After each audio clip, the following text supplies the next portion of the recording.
여론으로 풀어보는 정치 이슈 풀풀입니다. 이번 주도 배종찬 인사이트K 연구소장과 다양한 여론조사 결과 분석해보겠습니다. 어서 오세요. 안녕하십니까? 네. 자, 오늘 처음으로 살펴볼 조사. 네. 앞서 이슈 펀치에서도 굉장한 격돌이 있었는데 네. 윤희숙 의원의 사퇴 선택을 국민 여론들은 어떻게 보고 있을까 이 네. 점입니다. 오늘 보니까 또 윤 의원이 의원을 관해서 방을 뺐다 이런 보도도 나오고 있더라고요. 네. 국민들이 어떻게 보고 있을까? 일단 이런 결정이 의원직 사퇴로 책임을 지는 거다. 그리고 네. 이건 책임을 회피하는 거다. 이런 두 가지 의견이 굉장히 팽팽하게 나왔어요. 정치 성향에 따라서 다른 결과가 나왔는데 윤희숙 의원 개인은 사퇴 의지가 아주 강하다. 이렇게 이제 알려지고 있습니다. 근데 예. 중요한 것은 여론이 국민들이 어떻게 보는지가 중요한데 의원직 사퇴로 책임지는 것이다로 보는 의견이 이제 41.7%인데 국민의힘 지지층과 보수층에서는 대체로 아니 부친의 의혹으로 사퇴하면 적어도 책임지는 것 아닌가 이렇게 이제 인식을 하고 있는데 정반대로 이건 사퇴 쇼다. 예. 진정성이 없다. 이렇게 보는 책임 회피성 사퇴로 보는 의견이 팽팽하죠. 예. 근데 더불어민주당 지지층 그리고 진보층에서는 윤희숙 사퇴 쇼로 보고 있는 것이죠. 그만큼 정치적인 성향에 따라서 윤희숙 의원의 사퇴에 대해서 인식하는 것이 전혀 다른 것으로 나타났는데 예. 가장 큰 이유는 그런 것 같아요. 국민의힘 지지층에서는 그래도 책임지는 행동 아니냐. 근데 이제 더불어민주당 지지층이나 또 진보층에서 볼 때는 나는 임차인입니다. 이 5분 연설이 너무나 강렬했던 거죠. 맞습니다. 그런 기대감에 의해서 그래도 청렴 무구할 것으로 봤던 것이 윤희숙 의원인데 그것도 이제 반한다. 네. 반한 인식이다. 반하는 결과. 반대의 결과가 나왔다고 해서 이렇게 서로 의견이 엇갈리는 것으로 보입니다. 네, 분석해 주신 것처럼 양측의 의견이 굉장히 팽팽하기 때문에 네. 앞으로 국회에서 이 사안을 어떻게 처리할지 이 부분도 굉장한 관심이잖아요. 다시 부동산이에요. 다시 부동산. 네, 이게 국회가 아니라 예. 윤희숙 의원의 이 사퇴 파장은 대선까지 영향을 미칠 수밖에 없습니다. 윤희숙 의원이 사퇴를 한 배경에도 예. 대선에 국민의힘에 부담을 주지 않겠다라는 의지가 상당히 강하게 나타난 결과였거든요. 예. 그런 만큼 다시 또 대통령 선거의 가장 중요한 변수가 부동산이 돼버린 것이죠. 그러니까 공급도 있고 부동산 정책은 세금도 있고 그런데 이제 더 중요해진 것이 자기 대선 후보들 개개인은 부동산 의혹으로부터 자유로운가 예. 또 어떤 부동산 정책 입장을 가지고 있냐 이게 매우 중요해진 것이죠. 그러니까 지금 대선 후보들이 어떻게 공급하겠다 또 청년들에게 더 많은 혜택이 돌아가는 부동산 정책 또는 기본주택 이야기를 하고 있는 이게 아니라는 거죠. 당신들은 깨끗해? 이걸 이제 유권자들이 물어볼 수밖에 없을 것이고 앞으로는 대선 후보들도 이번 대선에서는 적용이 될지 모르겠어요. 예. 앞으로는 적어도 대선 후보로 나설 정도면은 전수조사, 부동산 의혹 조사, 투기 의혹 조사를 받아야 된다는 이야기가 나올 수밖에 없는 것이고 본인 스스로 이 왜곡된 시장 또 부동산 이 투명성이 또 논란이 되고 있는 이런 사항들을 어떻게 해결할 것인가 대통령이 된다면 이런 입장과 비전을 내놓는 것이 그만큼 대선에 중요한 영향을 미칠 것으로 보입니다. 네, 정책도 중요하지만 뭐 정책 이전에 그럼요. 본인의 투명성, 청렴도도 중요해질 것이다. 이런 더 말씀인 중요해지는 거죠. 예, 알겠습니다. 자, 그리고 이제 대선 후보 적합도를 좀 살펴보겠습니다. 지금 추세를 살펴보니까 네. 이재명 지사 그리고 윤석열 후보, 윤석열, 이재명 이 두 후보가 엎치락뒤치락 했었는데 네. 이번 주에는 이재명 후보가 좀 앞서네요. 그러니까요. 예. 6주 전, 7주 전의 상황은 그래도 좀 이 자기 대선 후보 지지도 구도가 움직이는, 꿈틀거리는, 예. 또 요동치는 심지어는 그런 현상이 나타나는데 가장 최근 조사 결과, 최근에 실시되고 있는 조사들을 두루 분석을 해보면 또 양강 구도로 재편되는 모양새예요. 예. 이 결과를 보더라도 이낙연 후보의 지지율이 올라갔는데 더 많은 상승이 이재명 후보가 얻어냈거든요. 2.3%포인트. 악재가 얼마나 많았습니까? 예. 가장 최근에는 송두환 국가인권위원장 내정자의 청문회에서도 오히려 송두환 인권위원장 내정자와 관련된 내용은 별로 없고 이재명 후보에 대한 무료 변론 이거 적절한 거였습니까? 공격을 받았거든요. 그렇습니다. 그러면 그런 게 반영이 됐다면 지지율이 내려갈 법한데 물론 이제 이 조사가 실시됐던 시점은 지난 금요일, 토요일이에요. 예. 그런데 그 이전에도 악재들이 얼마나 많았습니까? 그런데 올라가.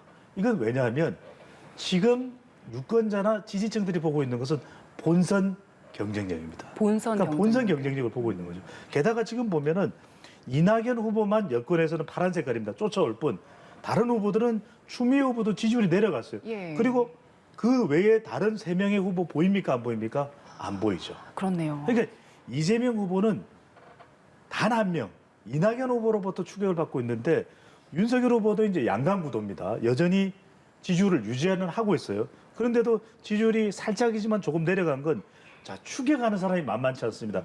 홍준표 추격자, 유승민 추격자, 최재형 추격자까지. 그런데 홍준표, 유승민 후보는 지지율이 올라갔죠.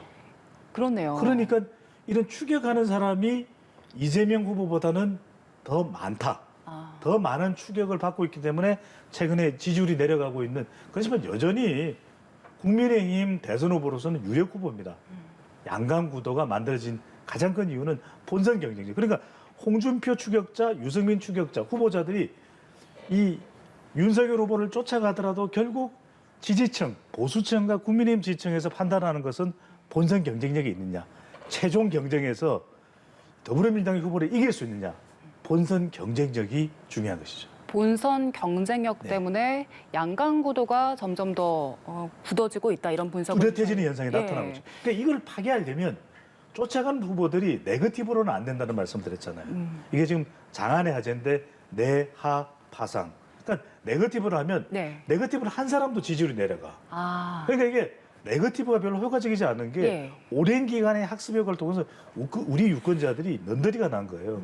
네거티브 아이고 왜 그래? 이렇게 이제 반응을 오히려 뜨뜻미지근한 반응을 보이고 있는 것이거든요. 그러니까 오히려 파격적인 파상적인 기에 솔깃할 수 있는 그게 어렵죠. 쉬우면 되겠습니까? 쉽지 않죠. 그렇지만 그걸 통해서 본인의 지지층을 만들어내야 되는데 그렇지 못한 것이 지금 6주, 7주, 8주 지났지만 큰 변화가 없이 다시 도돌이표처럼 양강구도로 재편된 모습입니다. 네, 이번에는 범진보 적합도를 좀 네. 살펴볼 텐데요. 이재명 지사의 일강 체제가 확실히 좀 더 뚜렷해진 것 같습니다. 그러니까요. 예. 이낙연 후보가 그래서 충청권 민심, 그러니까 예. 첫 순회 경선 지역이죠. 이 부분이 중요할 텐데 얼마만큼이나 100배, 1000배 이 충청권 표심을 얻는 것이 이낙연 후보에게 더 중요해진 겁니다. 왜냐하면 예. 그래야만 이게 이제 선점 효과가 중요해질 수밖에 없기 때문에 예. 얼마만큼이나 이낙연 후보가 이 충청권에서 선전하느냐. 물론 호남은 팽팽할 겁니다. 수도권은 좀 더 지켜봐야 됩니다. 서울 민심이 있으니까. 그러니까 이 도표를 쭉 보면 점점 이제는 여권 내에서는 이재명이냐 이낙연이냐. 이낙연이 얼마만큼 쫓아갈 수 있느냐. 이게 이제 중요해질 수밖에 없거든요. 예. 그렇다면 남아있는 건 바로 중수층입니다. 그러니까 중수층이요? 중도층의 지지를 이낙연 후보가 더 끌어낼 거예요. 이게 이제 충청하고도 연결되는 거예요. 충청 그러면은 우리는 좀 누군지 아직 모르겠어요. 이런 게 있어요. 그러니까 여기서 충청권의 민심을 순회 경선 첫 지역이기 때문에 이낙연 후보가 끌어내느냐. 예. 그리고 또 하나 중요한 것이 이낙연 후보가 얼마만큼이나 수도권 중에서 특히 서울, 경기도는 이재명이잖아요. 예. 그럼 서울을 잡아 이게 경쟁 구도로 갈 수 있거든요. 그다음에 마지막으로는 청년, MZ 세대에게 더 확고하게 마음을 끌어당길 수 있는 뭔가 정책 한 장의 히든 카드가 나와야 되죠. 예, 저희가 추세도 간단히 보긴 할 텐데 네. 계속해서 이낙연 후보가 굉장히 열심히 따라가고 있긴 음. 합니다만 두 사람의 격차가 좀 더 벌어졌네요. 그럼 뭐 한 주 동안이니까 아직 이제 본 경선이 한 달 이상 남아 있습니다. 중요한 건 이제 이낙연 후보가 결선 투표까지 노려본다면 예. 그래야 이제 좀 더 기회가 이제 커질 수 있으니까 결과적으로는 어떤 네거티브가 아니라 파지티브 공략을 더 강력하게 밀어붙일 수 있냐. 예. 이걸 본인 스스로가 좀 주도를 할 필요가 있을 테고 중요한 건 이제 충청권으로 시선이 모아지고 있죠. 예. 충청권에서 의원들은 당내 의원들의 마음은 좀 더 확보했어요. 근데 최근의 추세를 보면은 당원의 마음이 국회의원이나 단체장의 마음과 같이 가지 않는 거예요. 괴리가 돼 있나요? 그렇죠. 일반 여론과 상당히 비슷해져 가고 있는데 이걸 말 그대로 엄건진, 엄숙하고 근엄하고 진지한 이른바 안정감을 가지고 있는 총리 효과, 예. 총총총 총리 효과를 얼마나 살릴 수 있느냐. 이게 이제 중요한 거죠. 예. 그리고 이번에는 범보수권의 네. 상황도 좀 살펴보겠습니다. 네. 지금 홍준표 후보가 굉장히 바짝 따라붙고 있는 상황이에요. 그러니까 이게 중요합니다. 제가 깜짝 놀라셨죠. 이거 무슨 조사야? 아니 윤석열 후보나 홍준표 후보 별 차이가 없는데 예. 유승민 후보도 대단해. 이게 뭐냐? 지난 시간에 엄앵커가 무야홍 이야기했단 말이에요. 예, 무조건 맞습니다. 야권 후보는 홍준표. 이게 홍준표 후보 캠프에서 이야기하는데 지금 이 조사 결과를 보면서 범보수권 후보라고 하지만 대체적으로 대부분 국민의힘 후보입니다. 안철수 후보를 제외하고는. 그렇네요. 자, 근데 여기에 이 응답제에는 더불어민주당 지지층, 열린민주당 지지층, 정의당 지지층까지 들어가 있어요. 예. 이른바 민야홍입니다. 민야홍이요. 그렇죠. 아. 민주당 지지층은 홍준표를 야권 후보로 홍준표를 선택해. 민야홍.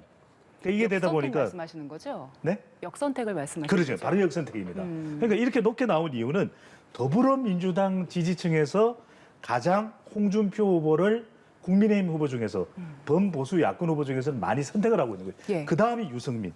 불과 이 조사를 보면 윤석열 후보를 지지하는 더불어민주당 지지층 몇 %인지 아세요? 얼마나 되나요? 4.2%.